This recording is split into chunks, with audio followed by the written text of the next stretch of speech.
कानपुर रे वर्षा बिगाड़ी देला भारत बांग्लादेश मैच एमिति रही पारे 5 दिन पाणीपाग।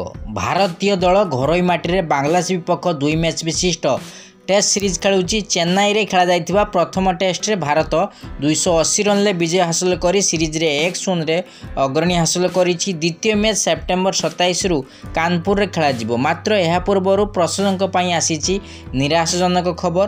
कानपुर टेस्ट रे वर्षा हेबार यथेष्ट संभावना रहिछि। जदि एमिति हुए तेबे मैच रो फलाफल बाहरिबा मुश्किल। प्रशंसक मनरे एही प्रश्न उंकी मारुथिबो जे कोन 5 दिन जाए वर्षा हेबो।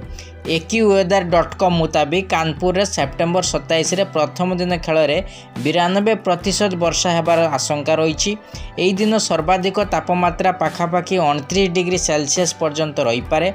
आकाश रे बादल छाई रहिबार 99% आशंका रही।